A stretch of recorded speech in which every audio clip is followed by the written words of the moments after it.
भागवत में 2-3 जगह पर भक्तों के विषय में भगवान स्वयं कहते हैं कि मेरे भक्तों के लक्षण क्या है। कोई और कहे तो एक बार को ना भी सुने, स्वयं भगवान ही कह रहे हैं कि मेरे भक्त के लक्षण क्या है, तो सुनने चाहिए ना। तो आज हम उन्हीं भक्तों के लक्षणों पर थोड़ी चर्चा करते हैं। एक जगह तो कपिल देवहूति संवाद में माता देवहूति सामने बैठी है और भगवान कपिल से प्रश्न कर रहे हैं। तब माता कपिल ने भगवान से पूछा कि भगवान, आपकी आराधन करने वाले भक्तों के गुण बताइए, और फिर एक प्रश्न और किया कि उन गुणों में यह भी बताइए आपको कौन सा प्रिय है। तो भगवान ने 4 प्रकार के भक्त बताए हैं यहां पर, और इन 4 प्रकार के भक्तों को हम लोग सुने। फिर एकादश स्कंद में भगवान कृष्ण फिर 4 प्रकार के भक्त बताते हैं, उनके भी गुण सुनेंगे। हम में कौन से लक्षण हैं ये खोजिए। यहां पर ठाकुर जी कहते हैं, बहुत सुंदर बात, बहुत ध्यान से सुनना। मैया देवहूति माता सामने बैठी, मां 4 प्रकार के मेरे भक्त हैं, तामस, राजस, सात्विक और चौथा है निर्गुण। इन चारों के लक्षण सुनिए और मुझे कौन सा प्रिय है वह भी सुनिए। सबसे पहले ठाकुर जी तामस भक्त का विषय बताते हैं।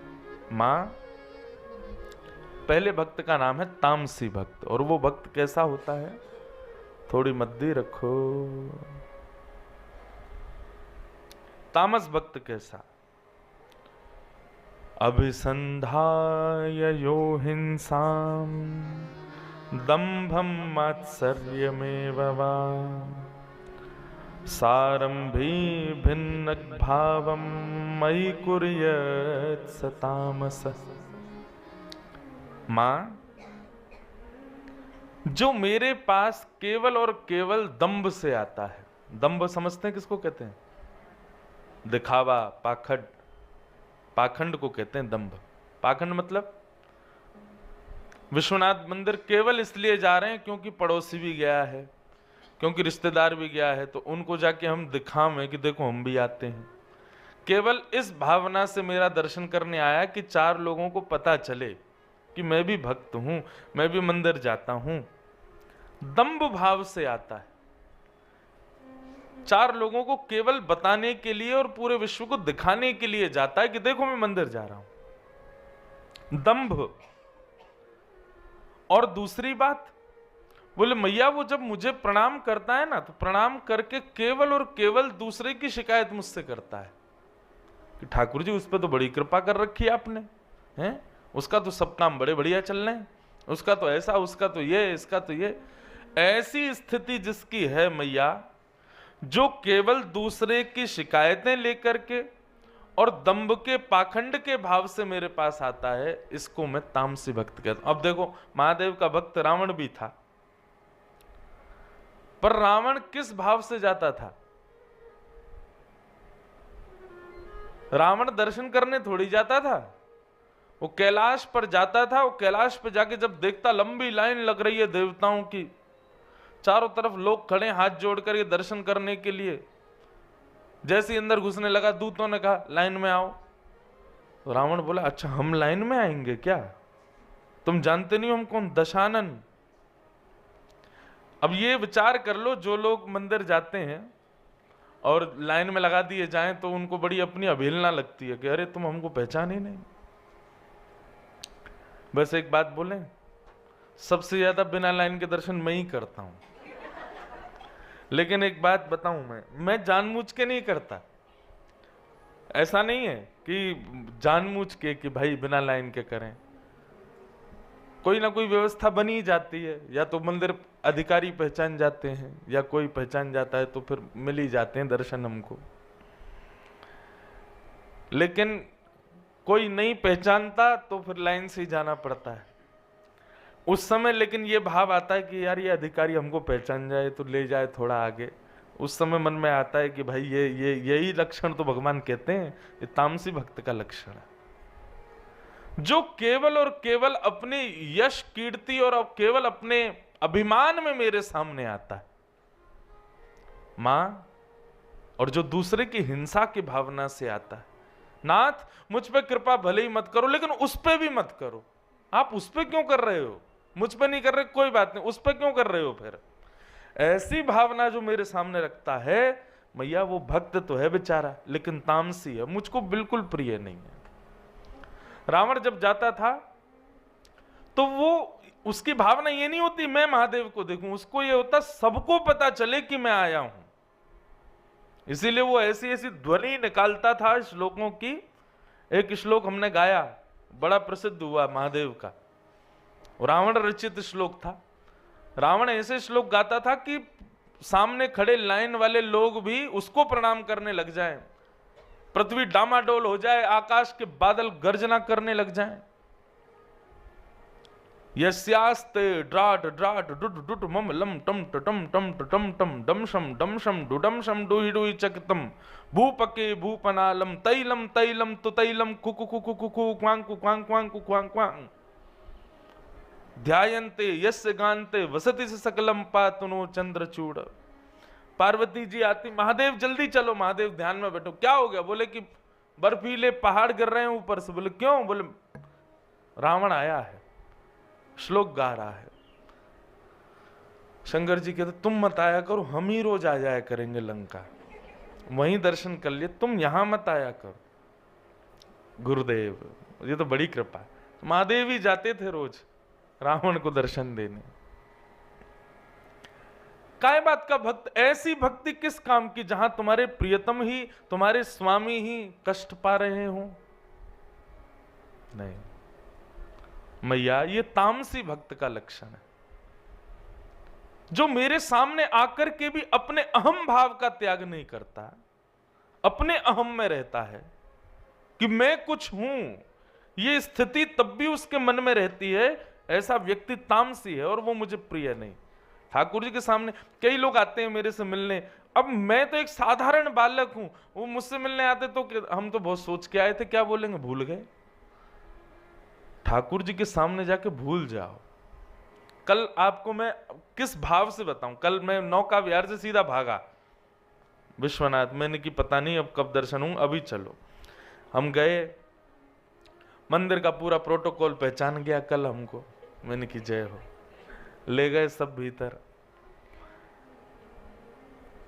अच्छा, विश्वनाथ दर्शन करने जाता हूं, कुछ ना कुछ मेरे साथ होता है। 7-8 लोग थे हम, पर हम 2 ही रह गए प्रोटोकॉल के पास, बाकी के 5-6 कहीं और चले गए।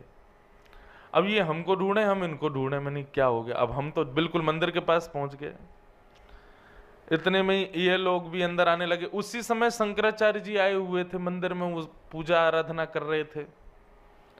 ये पुलिस वालों से सीधे जाकर के बोले अरे हम शंकराचार्य जी के साथ आए हैं। पुलिस वालों ने तुरंत दरवाजे खोले, जल्दी जाओ भीतर, लौटते समय हमारे लिए प्रसाद और ले आना। अब ये भीतर घुस रहे, इतने में हम आ गए। अरे मैंने कि रुको रुको रुको, मिल गए भैया, जल्दी आओ। अब ये बाहर आ, पुलिस वाले कहें आप तो शंकराचार्य जी के संग थे। बोले वो खड़े हमारे शंकराचार्य, मेरे को दिखा में, बोले जी। फिर लेके गए तो भीतर दर्शन हो गए, महादेव के कपाट खोल के दर्शन करा दिए, पर संतोष नहीं हो रहा था मन को। वैसे तो देखो संतोष करना चाहिए, जैसे दर्शन हो जाए, पर हम में एक बात आ जाती है बार बार ब्रजवासी होने की, लाला कछु कृपा कर भैया, देख ले तेरो मित्र है विश्वनाथ भगवान, या तो कह देने कि हमें पास बुला ले। हम दर्शन करके बाहर आने लगे, तब एक व्यक्ति आया, बोले महाराज जी आप आ जाओ। मैंने क्यों? बोले आप जाके महादेव को स्पर्श कर लो और थोड़ी देर उनके पास बैठ लो। मैंने सही में? बोले हाँ चलो। लेके गए, खोल के कपाट, धुलाई चल रही थी सप्तऋषि आरती के लिए, हमको जाके वहां बैठा दिया। बोले अब आप बैठ के खूब स्पर्श करो महादेव का, खूब। मैंने की जय हो, यही तो आनंद चाहिए, यही तो सुख चाहिए। खूब दर्शन किए। तो ठाकुर जी कह रहे हैं भैया तामसी भक्त कौन? जो दूसरे की हिंसा की भावना से मेरे पास आता है, मेरे सामने आकर के भी उसका अहम नष्ट नहीं होता। ठाकुर जी के सामने जाएं तो हम यह भी एक बार को भूल जाएं। कल मैं जो बात बता रहा था वो तो भूल ही गया। कल ठाकुर जी के सामने जब मैं गया तो यहाँ कथा में बोल के गया था कि महादेव के निज ठाकुर जी श्री राधा वल्लभ लाल हैं। कल महादेव के सामने मुख से यही निकल रहा था, जय जय राधा वल्लभ श्री हरिवंश, जय जय श्री वृंदावन श्री वनचंद। और बाहर आके मैं खुद भूल गया कि मंदिर में यहाँ ओम नमः शिवाय बोलते हैं, लेकिन कथा में बोल के गया ना तो वही चीज लागू हुई। राधा वल्लभ लाल जी का जब नाम उच्चारण किया, महादेव ने स्पर्श कराया, अद्भुत आनंद हुआ। ठाकुर जी के सामने जाकर के तो यह भी भूल जाओ कि हम कौन हैं, इतनी भी स्मृति आपको ना रहे। वहां पर भी अहम भाव है, मेरी साड़ी खिंच रही है, मेरे कपड़ा खिंच रहे हैं, मेरे ये हो रहा है, मुझे घुटन हो रही ना। ठाकुर जी के सामने जाके तो बस शून्य हो जाओ, कोई और भाव नहीं। ठाकुर जी कहते हैं जो अहम भाव में रहता है, हिंसा की भावना से आता है और केवल दूसरों को दिखाने के लिए मेरे दर्शन करने आता है मैया, वो तामसी भक्त, तामस। दूसरा ठाकुर जी बताते हैं राजस भक्त। ये राजस भक्त का लक्षण कैसा होता है? तो भगवान श्री कृष्ण कहते हैं मैया कि विषयान विसंधाय यस ऐश्वर्यमेव वा अर्चादावर्चयेद्यो मां पृथक भावस राजस। ठाकुर जी कह रहे हैं राजस भक्त का लक्षण क्या है? मां जो केवल सांसारिक ऐश्वर्य की कामना से मेरे पास आता है, सुख संपत्ति घर आवे कष्ट मिटे तन का, ओम जय जगदीश हरे। जिसको केवल सांसारिक संपत्ति चाहिए, ऐश्वर्य चाहिए, यश चाहिए, नाम चाहिए, कीर्ति चाहिए, केवल इन्हीं कारणों से जो मेरा दर्शन करता है मैया। और दूसरा लक्षण इसका बताया जो केवल मेरी अर्चा विग्रह में निष्ठा रखता है और उसके अलावा ना मेरे वैष्णवों में निष्ठा, ना संतों में निष्ठा, ना ब्रजवासियों में निष्ठा, किसी में निष्ठा नहीं, केवल मेरे विग्रह में निष्ठा रखता है। कई लोगों को मंदिर में देखा, विग्रह की तो खूब पूजा करेंगे, बाहर आके पंडित जी को गाली दे रहे हैं, बाहर आके ब्रजवासियों को सुना रहे हैं, बाहर आकर के संत महापुरुषों को ही सुना रहे हैं। आपकी भक्ति कभी स्वीकार नहीं होगी। जो केवल सांसारिक संपत्ति की कामना करता है मेरे से, घर बन जाए, गाड़ी मिल जाए, ये हो जाए, वो हो जाए, मेरे ये काम रुके, वो बन जाए। भैया एक बात मेरी बहुत ध्यान से सुनो, संसार में जितनी भी चीजें आप प्राप्त करना चाहते हो सब आपका कर्म प्रदान कर सकता है। हम ठाकुर जी को बीच में क्यों लाते हैं कि आप करवाओ? ठाकुर जी हमको दूसरी कामनाओं की पूर्ति के लिए मिले हैं। ठाकुर जी ये सांसारिक विषयों को देने के लिए नहीं है, वो हमारे कर्म पर है। लक्ष्मी पूजा करने से ही धन बढ़ेगा तो बिल गेट्स ने कभी लक्ष्मी के दर्शन भी नहीं किए होंगे, पर आज सबसे ज्यादा लक्ष्मी पूरे विश्व में उसके पास है। अब तो कोई और हो गया है, कोई और आ गया है ऊपर। लेकिन देव देव आलसी पुकारा, सुंदरकांड में कहते हैं कि भाई देवताओं के भरोसे पड़े रहते हैं, वो महा आलसी हैं। कर्म की उपलब्धियों की प्राप्ति के लिए ठाकुर जी की आराधना कभी मत करो, वो आपके कर्म पर निर्भर होता है। ठाकुर जी की आराधना तो केवल उनकी प्राप्ति के लिए, उनकी कृपा की प्राप्ति के लिए, उनके दर्शन की प्राप्ति के लिए करो। जो नाम जप करते हैं, परिक्रमा करते हैं, एकादशी व्रत करते हैं और आदि आदि वैष्णव धर्मों का पालन करते हैं, पर उनके बदले चाहते सांसारिक वस्तु हैं, तो माफ कीजिए आपके द्वारा किए गए वैष्णव धर्म वो उच्च श्रेणी, श्रेष्ठ श्रेणी के नहीं माने जाएंगे। एक जगह मैं कथा करने के लिए गया, तो जैसे सब माला जपते हैं, नाम जप करते हैं, तो आजकल काउंटर आ गया, वो ऐसे उंगली में लगा रहता है और लोग उस पर बटन दबाते रहते हैं। अच्छी बात है, कोई बुराई नहीं है उसमें। देखो हमारे पूज्य पिताजी कहते हैं माला क्या है?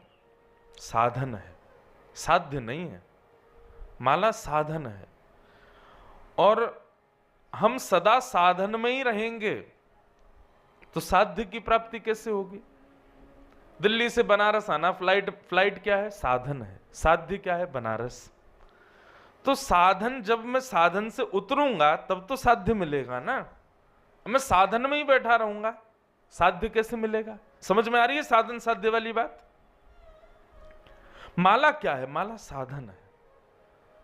बोले तो फिर इसका साधन का प्रयोग कैसे? बोले इतना जपो, इतना जपो, इतना जपो, इतना जपो, इतना जपो कि आपकी श्वास की तरह जीव पर नाम मंडराता रहे, और एक दिन ऐसा आए कि ये माला छूट जाए और उसके बिना भी नाम चलता रहे। ये जीवन की उपलब्धि। मैंने दर्शन किया हमारे गोवर्धन के परम पूजनीय प्रातस्मरणीय श्री ठाकुरदास बाबा 80 से ऊपर की आयु में जब भगवत धाम को प्रस्थान किए, तब उनके प्रस्थान से कुछ समय पहले ही मैंने दर्शन किया। मुझे तब नहीं पता था, जब मैं कथा करने लगा तब मुझे उनका स्मरण आया। तो जब मैं दर्शन करने गया तो मैं छोटा बालक ही था। जब मैं दर्शन करने गया ठाकुरदास बाबा के, तो अचेत अवस्था में पड़े थे, पर उनकी उंगली ऐसे हिल रही थी, उंगली चल रही थी, और उंगली जैसी चली है, क्या हुआ? एक संग सबके फोन चले हैं?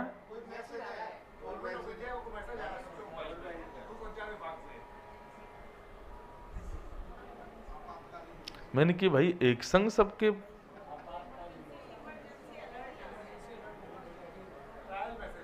इमरजेंसी क्या, भूकंप आ रहा है? साइलेंट कर लीजिए अपने फोन। अगर बीच कथा में आप लोग देखेंगे तो जरूर इमरजेंसी आ जाएगी। बोलो वृंदावन बिहारी लाल की जय। तो हम क्या निवेदन कर रहे थे? मैं तो भूल और गया। साधन और साध्य। वाह भैया, तुम कथा सुनते हो हैं, तो बलैया ले तेरी। तो साधन और साध्य।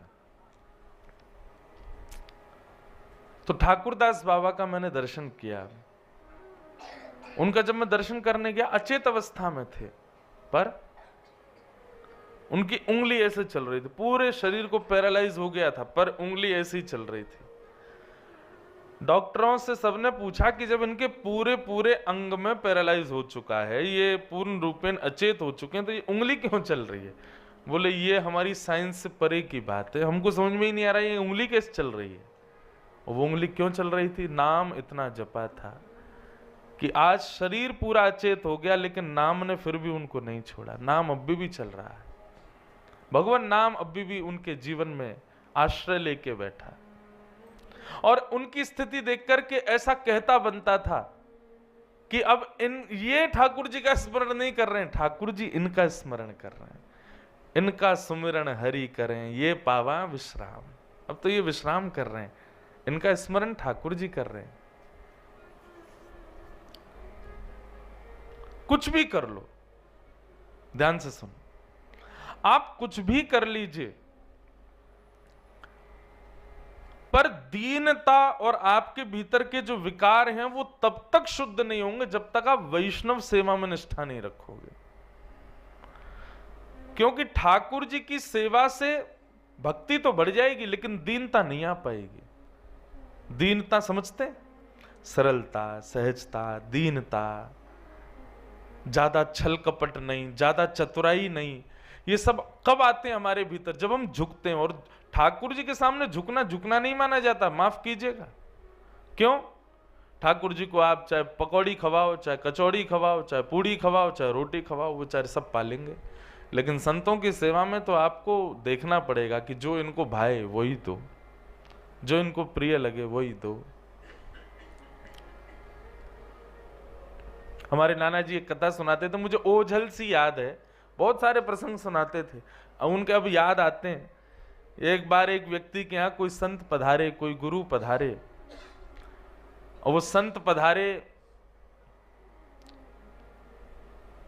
गर्मी के महीने में, ज्येष्ठ के महीने में आए, बहुत गर्मी होती है। तो घर में पधारे तो उसने बढ़िया घड़े में ठंडा ठंडा पानी रखा गुरुजी के स्नान के लिए। पड़ोसी जो था उसको पैज रहती थी कि इससे बढ़िया मुझे करनी है सारे काम। तो उसने आकर के सब देखा, ये गुरुजी का सत्कार कैसे कर रहा है। पुष्प बिछा रखे हैं, बढ़िया ठंडा घड़े में जल रखा हुआ है गुरुजी को नवाने के लिए। उसने बढ़िया ठंडाई बना रखी है। बोले गुरुजी स्नान करेंगे सबसे पहले, उसके बाद उनको ठंडाई पिलाऊंगा आदि आदि। अब ये सब पड़ोसी देख रहा था। गुरुजी आए, पुष्पों से स्वागत किया, ठंडे जल से स्नान किया गुरुजी ने, ठंडाई पी। गुरुजी बड़े प्रसन्न, बोले वाह हम तुमसे बड़े प्रसन्न हैं। पड़ोसी आया, बोले महाराज जी कभी मेरे घर भी पधारो। बोले अभी तो हमारा सब बुकिंग है, हम आएंगे, कब आओगे? बोले तुम्हारे आएंगे शिशिर में, ठंडी में आएंगे। ठीक है। सोच लो क्या हुआ होगा।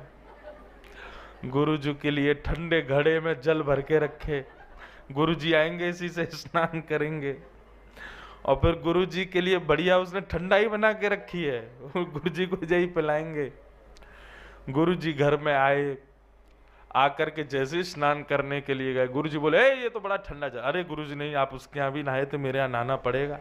गुरुजी बोले नहीं नहीं इससे नहीं नहाएंगे। नहीं, उस पर ज्यादा कृपा कर रहे हो, मैं सब समझ रहा हूँ आपकी बात। उसके यहाँ नहा लिए, मेरे यहाँ नहीं नहाओगे। कैसे नहीं नहाओगे? गाड़ी उठा के उसने ही नहा दिया। गुरुजी बेचारे कप कप आ गए। बोले लो अब ठंडाई पियो। बोले अरे चाय पिला भैया, गर्म दूध पिला, मर जाएंगे हम, ठंड लग रही। नहीं आप उस पर ज्यादा कृपा, उसके यहाँ तो आप लस्सी पी रहे थे, हमारे यहाँ चाय मांग रहे हो। नहीं पीनी तो पड़ेगी। हुआ क्या, गुरुजी को निमोनिया हो गया। भैया ठाकुर जी की सेवा बड़ी सरल है, वैष्णवों की सेवा बड़ी कठिन है। ये हृदय में दीनता आना, सहजता आना और सरल भाव आना, ये तो वैष्णव सेवा से ही आता है, ठाकुर जी की सेवा से नहीं आता है। आपको पता है गजेंद्र मोक्ष की कथा जो आती है ना, ये गजेंद्र जो था ये अपने पूर्व जन्म में ठाकुर जी की खूब सेवा करता था, पर वैष्णव सेवा नहीं करता था। हुआ क्या, एक दिन ठाकुर जी की आराधना कर रहा था और तभी कोई संत आ गए। संत आए, उसको पता चल गया कि कोई संत आए हैं, लेकिन फिर भी ठाकुर जी की सेवा ही करता रहा। एक बार भी एक क्षण के लिए ये नहीं बोला कि महाराज जी विराजो, मैं अभी आ रहा हूं, 10 मिनट का समय दो, आप विराजो, आसन लगाओ, किसी से कहता जल आदि पिलाओ, मैं अभी आ रहा हूं। उसको पता था कि संत आए, लेकिन फिर भी अब इनकी और सेवा करूं, मैं अपनी सेवा में व्यस्त हूं। ठाकुर जी कोई करने लगा, उनको देखा भी नहीं। केवल इस बात का उसको अपराध लगा कि अगले जन्म में वो गजेंद्र बना, हाथी बना।